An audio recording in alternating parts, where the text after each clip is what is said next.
Oke, mari kita langsung bedah laga ini. Spanyol menang dramatis 1-0 atas Portugal di Dallas, dan jujur aja, ini pertandingan yang benar-benar ngebuka mata kita. La Roja sukses mengamankan tiket perempat final, tapi yang bakal kita bahas sekarang bukan cuma soal skor akhir. Kita bakal bongkar abis gimana sistem taktis Spanyol yang super adaptif ini secara harfiah mematikan tim Portugal yang sangat bertumpu pada bintang-bintang individu mereka. Jadi, buat kalian yang suka taktik, siap-siap karena kita bakal bedah tuntas jeniusnya keputusan di balik kemenangan ini. Nah, untuk agenda hari ini kita punya 5 fokus utama. Pertama, kita bakal lihat dominasi kuat pertahanan Spanyol. Terus, kebuntuan taktis di babak kedua, disusul masterclass substitusi dari Luis de la Fuente. Setelah itu, kita intip sedikit bukti statistiknya, dan terakhir, ya, akhir dari era seorang Cristiano Ronaldo. Kita masuk ke poin pertama, dominasi kuat pertahanan Spanyol. Atau bisa dibilang lahirnya sebuah tembok pertahanan bersejarah.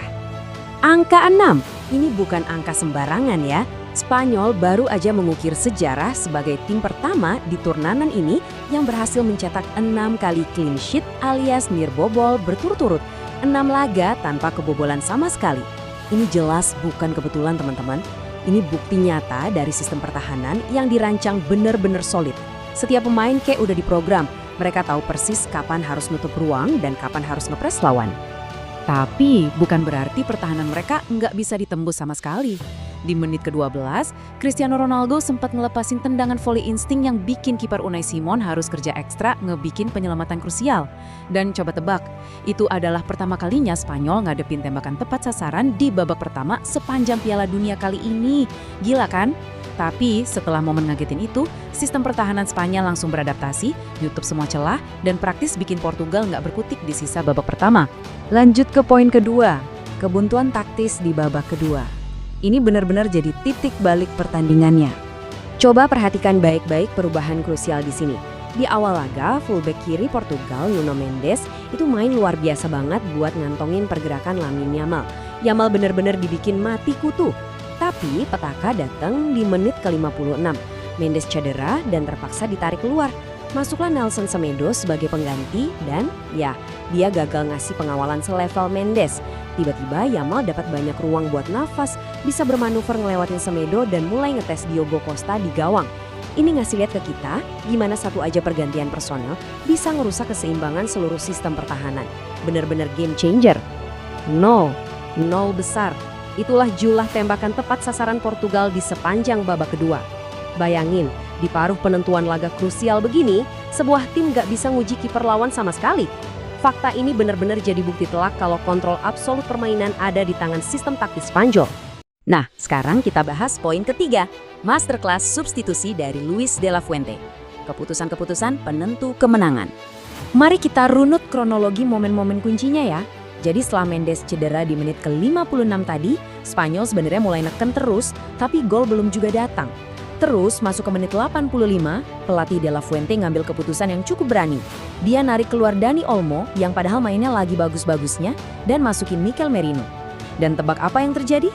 Keputusan ini terbayar lunas cuma dalam 6 menit. Di menit 91, Merino justru yang nyetak gol penentu kemenangan yang super dramatis. Ayo kita bedah skema gol menit 91 ini, karena ini prosesnya cakep banget. Pertama, semuanya berawal dari Rodri, sang metronom. Dia membelah pertahanan dan ngelepasin umpan matang ke depan. Langkah kedua, Ferran Torres yang juga pemain pengganti, nerima bola itu, muter badan dengan cerdas dan ngasih umpan terobosan yang licin banget. Langkah ketiga, Mikel Merino ngambil waktunya dengan tenang, dan boom, tembakan mendatar ke pojok kiri bawah gawang yang gak bisa dijangkau Diogo Costa. Ini murni eksekusi sempurna dari visi seorang manajer yang diterjemahin tanpa cacat sama para pemain penggantinya. Dan yang bikin momen ini makin spesial, secara historis, ini tuh kejadian langka banget. Berdasarkan catatan data sejak tahun 1996, ini baru gol ketiga buat Spanyol di ajang Piala Dunia, di mana pencetak gol sekaligus pemberi asisnya adalah murni dari pemain pengganti. Gila kan? Ini benar-benar menggarisbawahi seberapa mematikannya dampak dari substitusi ganda racikan De La Fuente di penghujung laga. Lanjut ke poin keempat, bukti statistik kemenangan Spanyol. Dan ini dengan brilian mengilustrasikan data di balik kemenangan mereka. Kalau kita lihat datanya, perbedaan kualitas peluang kedua tim ini kelihatan jomplang banget. Dari matrik expected goals atau XG yang ngukur seberapa besar probabilitas peluang itu jadi gol, Spanyol unggul jauh di angka 1,77, sementara Portugal cuma 0,6. Secara objektif, ini membuktikan kalau walaupun skor akhirnya tipis cuma 1-0, sistem taktis Spanyol secara konsisten sukses ngebongkar pertahanan lawan dan nyiptain peluang yang jauh lebih berbahaya. Hal ini makin tervalidasi dari total percobaan tembakan. Spanyol nyatet 15 tembakan berbanding 10 milik Portugal. Statistik ini jelas memperkuat narasi kalau Spanyol itu jauh lebih proaktif ngatur tempo permainan. Dan asalnya kalian tahu aja, 2 dari 5 tembakan Portugal di babak kedua itu baru kejadian di masa stoppage time. Ya, murni karena kepanikan pas mereka udah ketinggalan. Akhirnya kita sampai di poin kelima, bagian yang mungkin agak emosional buat banyak pecinta sepak bola. Akhir era Cristiano Ronaldo, pamitnya sang legenda. 25. Itu adalah total penampilan sebagai starter yang diukir seorang Cristiano Ronaldo di ajang Piala Dunia. Dia jadi pemain kedua dengan starter terbanyak dalam sejarah, cuma terpaut dari Lionel Messi yang punya 27 penampilan.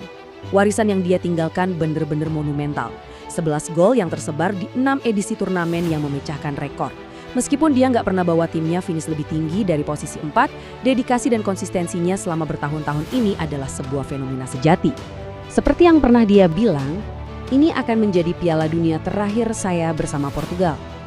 Kalimat ini udah dikonfirmasi langsung sama sang peraih 5 Ballon d'Or bahkan sebelum peluit awal turnamen dibunyikan. Dan sekarang, kutipan itu jadi kenyataan yang harus kita terima. Misi terakhirnya buat ngangkat trofi paling bergengsi yang selama ini selalu lepas dari genggamannya secara definitif harus berakhir di atas rumput Stadion Dallas. Era Ronaldo di Piala Dunia memang udah selesai, tapi buat La Roja, mesin tempur mereka kayaknya baru aja panas. Mereka natep perempat final dengan keyakinan penuh. Nah, pertanyaan provokatif yang harus kita tanyakan sekarang adalah, dengan tembok pertahanan yang mecahin rekor turnamen, ditambah manajer dengan insting taktis pergantian pemain yang super mematikan, apakah ada tim yang sanggup ngebongkar sistem Spanyol ini saat mereka ketemu Amerika Serikat atau Belgia nanti? Gimana menurut kalian? Waktu yang akan menjawabnya. Terima kasih udah nemenin saya bedah taktik hari ini. Terus saksikan dan pelajari indahnya sepak bola.